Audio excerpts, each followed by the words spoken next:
Saudações, buscadores! Aqui é o Thiago Sanz e esse é mais um Estudando, o vlog onde a gente analisa juntos os episódios que foram ao ar no YouTube. Vamos falar hoje do episódio 65, a Era de Aquário e Realidades Paralelas. Se você não viu, o link está aqui no card e na descrição. Confere lá e volta para cá, beleza? Então vamos lá. Que interessante essa sessão, né? É uma sessão que nós fizemos em dupla. No começo, nós tentamos algumas sessões em dupla. E esse foi um exemplo dessas sessões, ou em grupo, né? Qual foi a maior dificuldade que nós tivemos na época? Normalmente essas sessões, quando elas eram realizadas dentro da sala branca, cada um de nós entrávamos em conexão com uma outra consciência. Então a sessão acabava sendo tipo assim, dois médiums fazendo sessões diferentes ao mesmo tempo e eu precisando conduzir as duas sessões e tal.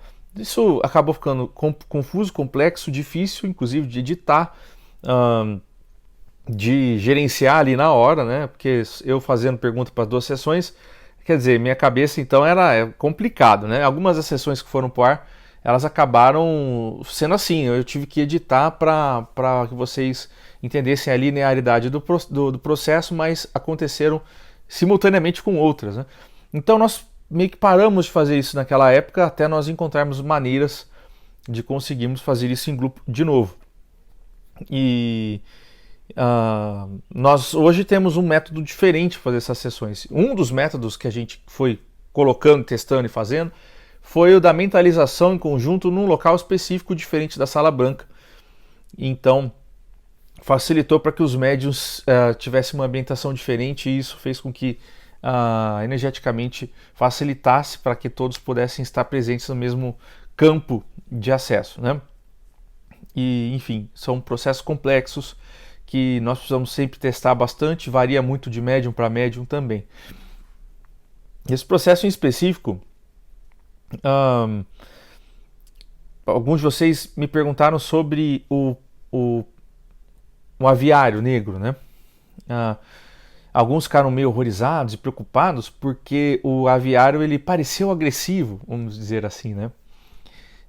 No sentido de que ao tentar se aproximar dele, né, o Alexandre tentou se aproximar dele, o aviário então deu umas piruetas para trás e jogou ele longe, fez uma posição de defesa, enfim, manifestou que não gostaria de ser, que tivesse esse tipo de conexão.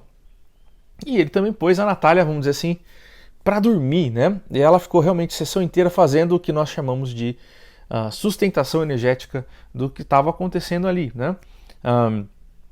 Então vamos por partes nesse processo, né? Há uma espécie de, vamos chamar de cosmoética, de etiqueta que nós temos que ter com os comunicantes, né?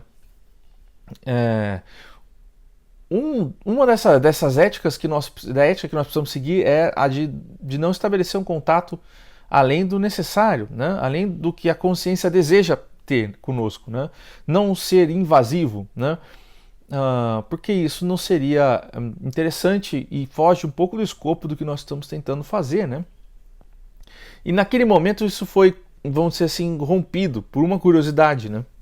Então aconteceu dessa maneira. E o fato da Natália ser colocada para dormir e tal, né, vocês percebem que ela relatou que ela teve dores, né?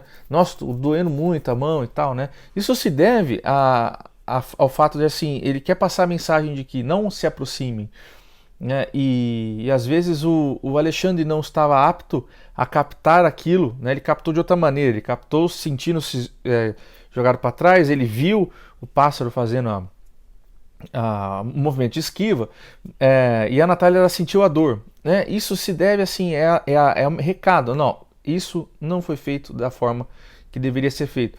E esses recados são interessantes porque, vamos dizer assim, nós temos que sair um pouco do campo dessa dualidade humana. Você está tendo contato extrafísico, o que acontece dentro desse processo? Algumas mensagens não são tão óbvias, porque nós não temos as antenas preparadas. O nosso é como se a gente fosse um corpo, um Fusca, entendeu? E para que você pudesse trabalhar numa tecnologia antiga, é necessário que nós sintamos algumas coisas de uma maneira mais eficaz. Então, quando você sente uma dor, alguma coisa, algum processo, logo após ser feito uma ação sua, então aquilo vai fazer com que você perceba que, opa, não devo seguir por este caminho. Por quê? Porque é assim que o nosso corpo é formatado, nós sabemos exatamente isso dessa maneira. Se a gente coloca o dedo na tomada, nós sabemos que não podemos pôr ele novamente na tomada. Então, faz parte do nosso aparato sensorial esta percepção. Mas nós traduzimos isso como, se eu não quero ter, então é negativo, é do mal. Mas não, veja, é mais simples do que isso. É uma questão de negativa a uma ação que você tomou, não faça isso, não é o caminho. Então, mas nós podemos classificar isso de uma maneira impiedosamente julgamentarista, né? Tipo, que eu sou um juiz, eu determino que se aquela consciência está causando dor, então ela é negativa, não deveríamos ter contato com consciência negativa. Não se trata disso. Se trata apenas de compreender que aquela consciência ela precisa passar um recado e ela passa o recado da maneira mais fácil que nós temos para compreender naquele momento. O resto é julgamento, tá certo? E se nós tivermos a ideia de que tudo é muito negativo, a gente simplesmente não vai conectar com ninguém, com nada. Essa é uma ideia limitante, tá certo? Então, esse é o recado que eu quero passar nesse momento sobre este tema. Por isso que eu deixei tudo isso ali, para que vocês entendam como funcionam os processos. Às vezes nós fazemos uma ação e nós temos uma resposta, certo? A resposta cerebral também, essa resposta. É uma resposta de indução, de imagem ou de dor, ou de alguma percepção física. Enfim, é uma resposta utilizando o que nós temos, o nosso corpo, né? É a forma como eles têm para comunicar conosco, tá certo? Então é isso. Importante, nós temos uma tecnologia, o nosso corpo é uma tecnologia. Nós precisamos utilizar essa tecnologia também a nosso favor nas horas de comunicar. Não apenas para classificar se a coisa é boa ou se a coisa é ruim, tá certo? Agora vamos para a comunicação. Esse é um aviário que não pertence a esse universo, né? Ele tem uma base em Plutão, né? Nós sabemos disso porque nós estávamos naquela semana mesmo falando sobre isso e curiosamente ele já tinha aparecido em algumas outras sessões daquela semana, quer dizer, estava no campo já para falar, né? E, enfim, a primeira parte da comunicação fala sobre a Era de Aquário e a segunda parte já fala um pouco mais sobre aspectos da realidade paralela. No que diz respeito à Era de Aquário, as pessoas às vezes podem compreender essa sessão de um modo muito, novamente, julgando, né? Então, vou dar um exemplo aqui. No momento em que as coisas se misturam, né? O sistema entra naquela nuvem, que é claramente uma metáfora, né? Aquilo se transforma, né? Como se tudo se destruísse, mas tudo também nasce novamente. Então, nada dura para sempre, vocês têm que ter essa ideia, né? Se vocês insistirem em acreditar que tudo vai durar para sempre e tal, isso só vai causar sofrimento e só vai causar desconexões, né? Então nós temos que compreender isso com leveza, de acordo com como as coisas funcionam no mundo. Nós vemos isso todos os dias aqui na nossa estadia na Terra, por exemplo. Então nós temos que aprender com o que nós estamos vendo também, né? E o processo da Era de Aquário é basicamente um índice de uma transformação. Então, ocorrem transformações cíclicas no que nós entendemos como galáxias, sistemas, como universos, enfim.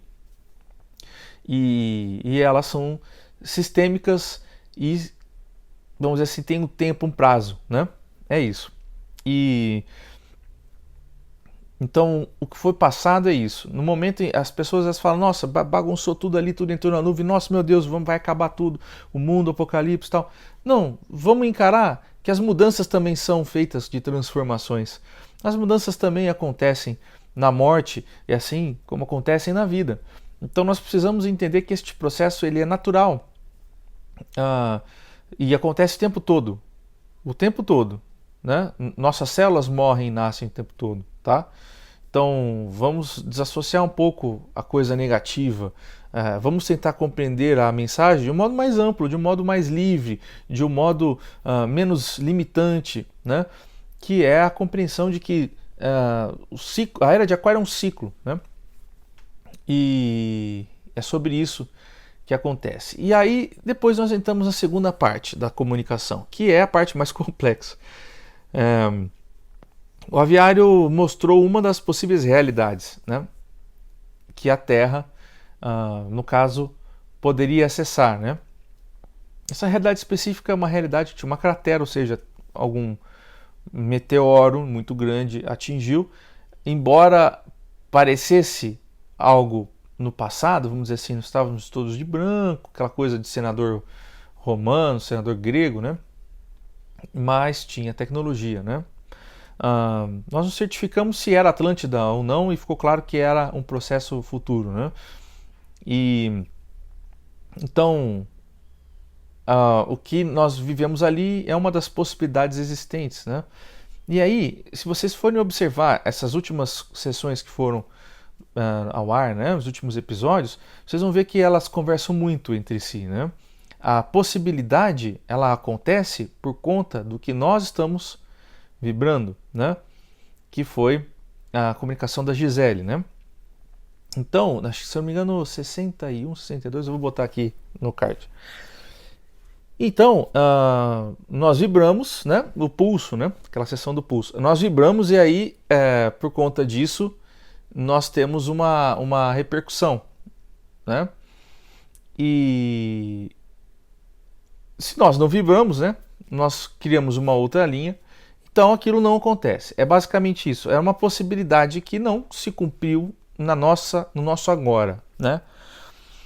Então, nós vamos entendendo alguns processos dentro do que nós chamamos de realidade paralela. Primeiro,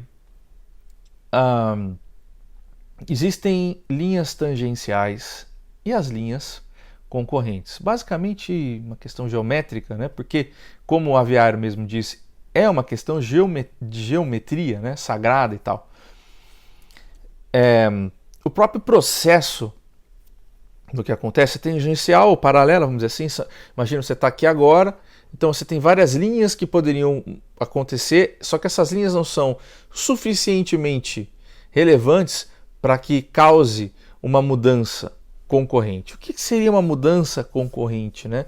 Um efeito borboleta seria uma sucessão de eventos paralelos até que se torne um grande evento concorrente, tá? Então, no exemplo ali, ele fala sobre vidência. Ele utiliza a vidência para explicar isso. A vidência, eu expliquei isso em algum outro vídeo, acho que foi o Pava que deu esse exemplo. Se você está indo para a cozinha com um saco de laranja e com farinha, e uma consciência está vendo você, aquela consciência ela pode fazer a seguinte leitura. Ele vai fazer um bolo de laranja, né? Mas você vai para a cozinha e decide então fazer um bolo de fubá e um suco de laranja, certo? Mas a consciência ela leu algo que foi impreciso, de certa forma. Então, a explicação que a consciência dá, né, o nosso aviário negro, é que quanto mais concorrente for, mais impreciso é. Então, a leitura ela passou meio longe assim, né? É como se fosse um jogo de estatística, de probabilidade. Você tem a maior probabilidade de realizar tal evento, né? Fazendo uma leitura das linhas tangenciais possíveis para o momento do acesso. Tá certo? É isso. Então, mas você pode seguir um outro caminho, no fim das contas, porque este é um universo de livre-arbítrio. Thiago, mas você disse que tudo é programado. Sim, a questão é que todas as possibilidades estão programadas. Não só as suas, mas as de todos os outros. Então, existe um conjunto de possibilidades monáticas completamente programado e infinito. Isso pode ser difícil para a nossa mente humana compreender, mas é assim que funciona. Algumas coisas que nós fazemos não traz um resultado capaz de fazer com que aconteça um desdobramento a nível mundial, planetário, né? Mas é o suficiente para modificar pequenas coisinhas, né? Você fala assim, mas eu escolhi Quer dizer, se eu levantar agora, sair da câmera aqui, for lá na porta, atender a porta, ou for abrir, ou sei lá, for beber água e tal. Se eu resolver abrir a porta, eu posso pisar numa formiga, matar a formiga. Quer dizer, aquilo ali vai se transformar e vai virar outra coisa e vai continuar prosseguindo. Mas se eu ficar aqui, a formiga não vai morrer. Então, por mais que nós não entendamos os eventos menores das nossas tangências que nós escolhemos, acontecem microeventos que são relevantes para aquilo que está abaixo do nosso campo ionádico. Tá certo? Deu para sacar? Mas no nosso campo de atividade, do que nós percebemos como a nossa bolha de atividade de informação, de recebimento de informação, a gente às vezes não vai notar que nossas microexpressões de escolhas dentro do que nós temos de possibilidades programadas afetou de fato alguma coisa diferente de nós, porque nós estamos de uma forma muito individual nesse agora, né? Então nós não sentimos isso. E de fato, a nível planetário, a maior parte dessas coisas cotidianas, não afetam de fato o andamento planetário. Mas é feito de microexpressões o nosso chamado inconsciente coletivo. Tá certo? Então, de certa forma, tudo está conectado. Nós é que classificamos o que é relevante e o que não é relevante, né? Para a gente conseguir entender. Mas no fim, é tudo a mesma coisa, né? Eu gosto de um exemplo que eu vou passar para vocês. Aconteceu aqui na chácara. O cachorro, por conta de uma reforma, ele ficou aqui no corredorzinho. Aqui tem um corredorzinho e tal. Ele não costuma ficar aqui. E ele ficou aqui. Naquela noite, eu me lembro que meu pai disse assim: prende o cachorro. Eu falei: não, deixa ele lá e tal. Amanhã a gente põe ele lá. E aí, nem eu e nem meu pai acabamos prendendo o cachorro no lugarzinho dele, né?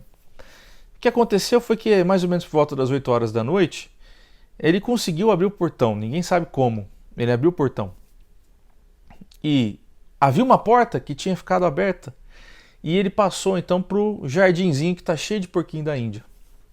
E aí ele acabou, por conta de eu ouvir um barulho, eu fui falar assim: eu vou ver o que é.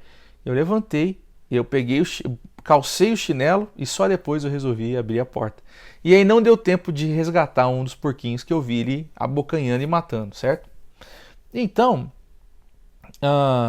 se um desses eventos não tivesse acontecido, eu causei o efeito borboleta, né?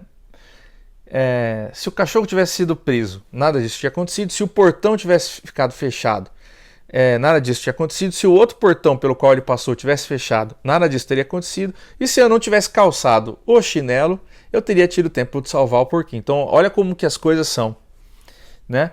E então, as micro-realidades que nós não escolhemos, que não mudariam, uma delas não mudaria, mas o fato de você não ter escolhido nenhuma delas ou de não ter vivenciado elas dessa forma, fez com que se manifestasse uma realidade concorrente, que foi: o porquinho morreu, já era. Não tem mais como. Aquela vida vai mudar, né? Deu para entender mais ou menos o lance do efeito borboleta? Né? Ele é causado de microexpressões que a gente às vezes não considera, mas de fato elas são relevantes, né? Quando você coloca todas essas possibilidades lado a lado e traça uma linearidade sobre os seus caminhos, né? Então esse é um bom exemplo para que vocês compreendam o lance dos eventos de derrubar suco na roupa, né? Que o Ale conta lá, né? Que é um processo. Não é suficientemente forte para virar uma realidade concorrente, muitas vezes, mas uma sequência desses eventos pode se transformar em uma realidade concorrente de alguma forma em algum aspecto, vamos dizer assim, né? No caso do porquinho aqui que eu contei, foi determinante, né, para a continuidade dele aqui, né? E isso é muito complexo, porque a gente começa a cair na questão de nada acontece por acaso. Não acontece mesmo, né? E isso é que é difícil a gente entender, porque as coisas elas vão acontecendo da maneira como se vibra, como acontece, como tipo precisa ser, né? Então, esses eventos acabam sendo geridos por conta do que nós estamos vibrando naquele momento. Isso, por mais insano que pareça, mas o fato de você esquecer determinado objeto em algum lugar faz parte do que você vibrava naquele momento. Isso é muito louco, porque nós não conseguimos traduzir isso. Então a gente começa a achar que não, eu esqueci e tal, mas tem uma razão de você ter esquecido, né? E a gente não consegue entender a razão, nós conseguimos só julgar os fatos, né? Então é isso. Nós vamos falar mais sobre isso, né? Mas basicamente falando, a realidade tangencial acaba gerando uma concorrente, e o que nós chamamos de realidade vizinha, né? Ou seja, que é quando se torna um outro aspecto totalmente diferente, parte do processo, aparentemente parte deste processo de realidades tangenciais vividas, né? Então, tudo está conectado quando o assunto é realidades paralelas. Nós precisamos expandir mais para entender melhor isso aí. E nós estamos fazendo isso, beleza? Então, fiquem bem aí, até semana que vem que a gente vai falar mais sobre isso. Tchau, povo, fiquem bem, tchau, tchau.